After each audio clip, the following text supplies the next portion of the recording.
Hello दोस्तों, आपका स्वागत है हमारे यूट्यूब चैनल में। दोस्तों, आपके लिए बहुत अच्छी खबर है पीएसएल निवेशकों के लिए, क्योंकि जो ऑस्ट्रेलिया में पैसा जमा हुआ था दोस्तों पीएसएल का, वो पैसा ज़रूर निवेशकों को मिलेगा। और दोस्तों, इस वीडियो में सारी डिटेल्स आपको मिल जाएगी। तो आपसे मैं यही कहूँगा दोस्तों, ये वीडियो आप लास्ट तक ज़रूर देखें, तीसरे भाग तक देखेंगे। सारी डिटेल्स आपको सुनंदा कदम जी की तरफ से आपको मिल जाएगी, जनलोक प्रतिष्ठान की तरफ से आपको सारी डिटेल्स मिल जाएगी। जिन लोगों के अभी तक आवेदन हो गए हैं 5 से 7 हज़ार तक का, उनको रिफंड नहीं आया, उस संदर्भ में भी आपको सारी डिटेल्स मिलेगी दोस्तों।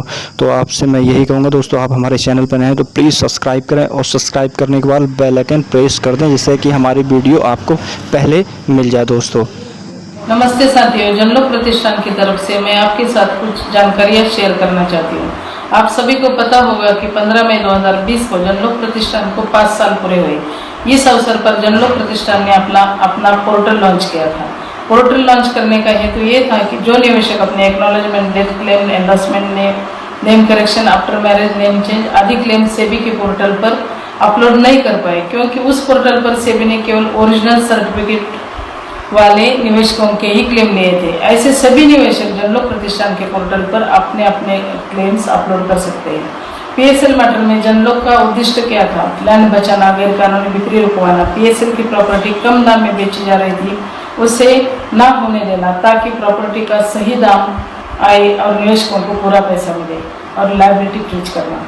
आप सभी यह जानते हैं कि पीएसएल की सभी प्रॉपर्टी सीबीआई के पास फ्रीज है, और जब यह प्रॉपर्टी बेची जाएगी तभी निवेशकों को पैसे मिलेंगे, और इसलिए लायबिलिटी फ्रीज होना बहुत जरूरी है। लोढ़ा कमेटी की तरफ से कभी 45,000 करोड़ तो कभी 57,000 करोड़ के आंकड़े बताए जा रहे हैं, लेकिन परफेक्ट लायबिलिटी फ्रीज होना बहुत जरूरी है। 5 साल पूरे होने के बावजूद भी कमेटी की तरफ से लायबिलिटी फ्रीज नहीं हो रही है। अगर लायबिलिटी फ्रीज होगी तभी निवेशकों को कितने पैसे रिफंड करने हैं वो आंकड़ा सामने आएगा, और तभी बड़ा बायर भी प्रॉपर्टी खरीदने के लिए आसानी से सामने आएगा। क्या इसका मतलब यह है कि सेबी और लोढ़ा कमेटी लायबिलिटी फ्रीज न करके इस मुद्दे को नजरअंदाज कर रहे हैं, और ना ही सुप्रीम कोर्ट की तरफ से पोर्टल ओपन करने की और लायबिलिटी फ्रीज करने की कोई ऑर्डर पास हुई है? और यही बात मैंने आपसे पहले भी कही थी कि सेबी ने अपना पोर्टल ऑस्ट्रेलिया के फेडरल कोर्ट की ऑर्डर के बाद ही ओपन किया है। जनलोक प्रतिष्ठान ने फेडरल कोर्ट में 47,000 निवेशकों का डेटा देकर ही केवल दाखिल किया था। इसके बाद सेबी ने ऑस्ट्रेलिया में इंटरव्यू करके हमें सभी निवेशकों को पैसे देने हैं, केवल जनलोक प्रतिष्ठान के निवेशकों को नहीं। और इसी बात पर फेडरल कोर्ट ने सेबी से निवेशकों को कंप्लीट डेटा मांगा, क्योंकि सेबी ने इस दिशा पर कोई प्रयास नहीं किया था। इसलिए ऑस्ट्रेलिया में सेबी के ऊपर दबाव बनाकर यह काम करवाना पड़ा। इसके बाद भारत में सेबी द्वारा पोर्टल खोला गया। आज सेबी के अनुसार उन्होंने 7,000 तक की अमाउंट के निवेशकों को पैसे रिफंड किए, लेकिन जनलोक प्रतिष्ठान के पास कई सारे निवेशकों की कंप्लेन आई है कि उनके 2,500 5,000 के क्लेम भी उन्हें नहीं मिले। ऐसे कई सारे निवेशक हैं जिन्होंने सेबी के पोर्टल पर अलॉटमेंट लेटर के ऑप्शन को यस टिक किया है। तो कई निवेशक ऐसे हैं कि जिनके पास केवल फर्स्ट सर्टिफिकेट और लास्ट रिसिट है, और वे अपने क्लेम सेबी के पोर्टल पर रजिस्टर नहीं कर पाए। ऐसे सारे निवेशक अपने क्लेम जनलोक प्रतिष्ठान के पोर्टल पर अपलोड कर सकते हैं। निवेशकों की एक बहुत बड़ी संख्या अपना क्लेम सेबी के पोर्टल पर अपलोड नहीं कर पाई थी, क्योंकि endorsement, acknowledgement, death claim, after marriage name change, missing document, not in our record, already registered, इन सब क्लेम्स के लिए उस पोर्टल पर कोई सुविधा नहीं थी। ऐसे सारे निवेशकों के प्रॉब्लम्स हमने 8 अलग एफिडेविट द्वारा ऑस्ट्रेलिया की कोर्ट में फाइल किए थे। इसके पहले निवेशकों के ये सारे प्रॉब्लम हम जनलोक प्रतिष्ठान ने, लेकिन काफी समय बीतने के बावजूद भी सेबी ने पीएसएल निवेशकों की इन गंभीर समस्याओं की तरफ ध्यान नहीं दिया। इसलिए हमने इन समस्याओं के एफिडेविट ऑस्ट्रेलिया की कोर्ट में फाइल किए। इतना समय बीत जाने के बावजूद भी सेबी ने इन समस्याओं को सुलझाने का कोई भी प्रयास नहीं किया। इतना ही नहीं, 15 मई 2020 को सेबी ने ऑस्ट्रेलिया में एक सबमिशन दिया है, जिसमें सेबी कहती है कि जनलोक द्वारा दिए गए एफिडेविट्स की समस्याएं केवल किस्से कहानियां हैं। ये सारे एफिडेविट्स पीएसएल के निवेशकों द्वारा दिए गए थे, और हर एफिडेविट में ठोस सबूत के साथ पीएसएल निवेशकों ने अपनी उन गंभीर समस्याओं को रखा है। जिनके कारण वे अपना क्लेम सेबी के पोर्टल पर रजिस्टर ही नहीं कर पाए हैं। सेबी ने यह भी कहा है कि जिन निवेशकों के क्लेम वेरीफाई नहीं हो पाए उनको अपनी गलतियां सुधारने का मौका दिया गया है, लेकिन हम उन निवेशकों के बारे में बात कर रहे हैं जिनका क्लेम सेबी के पोर्टल पर स्वीकार ही नहीं हो गया है और ऐसे निवेशकों की संख्या बहुत बड़ी है, लेकिन सेबी के एफिडेविट के अनुसार यह गंभीर समस्याएं केवल किस्से कहानियां हैं। इन्हीं क्लेम्स के संदर्भ में सबूत इकट्ठा करके जनलोक प्रतिष्ठान ने सुप्रीम कोर्ट में आईएबी दाखिल किया है। इसलिए जनलोक प्रतिष्ठान ने पोर्टल ओपन किया है और यही निवेशकों का डेटा हम सुप्रीम कोर्ट के सामने रखेंगे।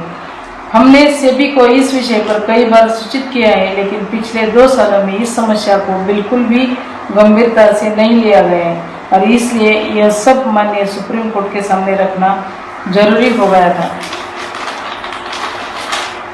बहुत लोग यह भी नहीं जानते कि शुरुआत में जनलोक सेबी के पास गई थी ताकि सेबी निवेशकों की ओर से ऑस्ट्रेलिया का फंड रोक सके, लेकिन सेबी ने ऐसा करने से साफ इनकार कर दिया था। इसके बाद देर करना मुनासिब नहीं था क्योंकि वह फंड कहीं और रफा दफा होने वाला था और पीएसएल निवेशकों को कभी नहीं मिलता। सेबी से इनकार मिलने के बाद जनलोक ने तुरंत ऑस्ट्रेलिया में इंजंक्शन ऑर्डर लेकर पीएसएल निवेशकों के लिए पैसे रोक दिए। सेबी का निवेशकों के हित के लिए ऑस्ट्रेलिया जाने से इनकार करना और केवल जनलोक की कार्रवाई की वजह से फंड पीएसएल निवेशकों के लिए रोक जाना, इन सभी बातों को ऑस्ट्रेलिया के जजमेंट में सबूतों के साथ रखकर फेडरल कोर्ट ने भी बताया है। जनलोक की तरफ से पीएसएल निवेशकों के लिए बहुत बड़ा कदम था।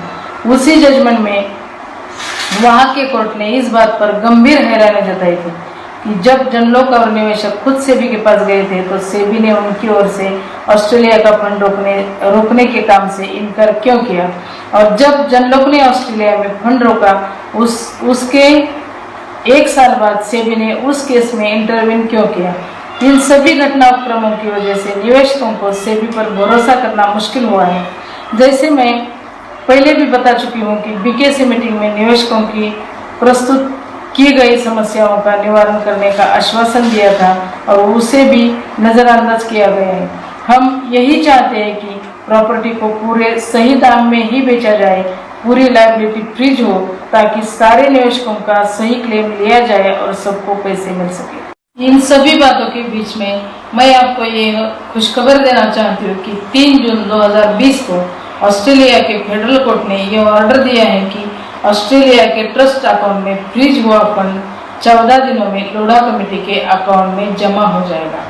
इस फंड का वितरण पीएसएल के सभी निवेशकों को किया जाएगा।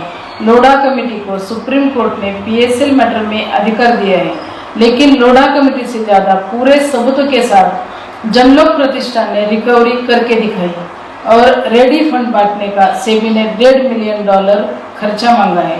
इस फंड के वितरण रिपोर्ट सेबी को 18 महीने में फेडरल कोर्ट को देना है। साथ ही इस फंड का वितरण सभी निवेशकों को हो रहा है या नहीं हो रहा है, इसकी निगरानी ऑस्ट्रेलिया का कोर्ट रखेगा और हमें भी रखनी पड़ेगी। कई लोगों ने ऑस्ट्रेलिया के फंड को लेकर जनलोक प्रतिष्ठान पर सवाल उठाए थे कि ऑस्ट्रेलिया का फंड कहाँ गया। तो जनलोक प्रतिष्ठान ने सभी पीएसएल निवेशकों के लिए काम करके आज इस सवाल का जवाब आप सबके सामने पूरे सबूतों के साथ रखा है। यह है जनलोक का कानूनी काम। इस वीडियो के साथ मैं फेडरल कोर्ट की 3 जून 2020 के ऑर्डर के साथ मेल और जजमेंट की कॉपी डाल रही हूँ।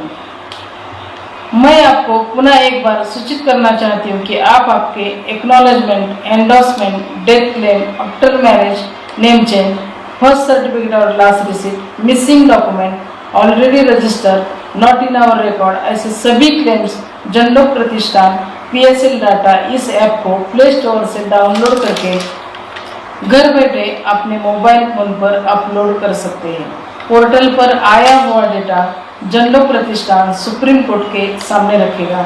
मैं ये आशा करती हूँ कि आप बहुत बड़ी संख्या में जनलोक प्रतिष्ठान का इस कानूनी लड़ाई में साथ देंगे। धन्यवाद। तो दोस्तों ये वीडियो हमारी आपको कैसी लगी दोस्तों हमें कमेंट में ज़रूर बताएं और इस वीडियो को ज़्यादा दोस्तों शेयर करें जिससे क्या है सभी PSEL निवेशकों तक ये वीडियो पहुंच जाए जनलोक प्रतिष्ठान की। और जिन लोगों के अभी 5,000 या 7,000 का बकाया जो उन्होंने आवेदन कर दिया वो नहीं आया, उस संदर्भ में भी आपको सारी डिटेल्स मिल गई है। तो दोस्तों PSEL की क्या रिपोर्ट थी वो आपको सारी मिल गई दोस्तों।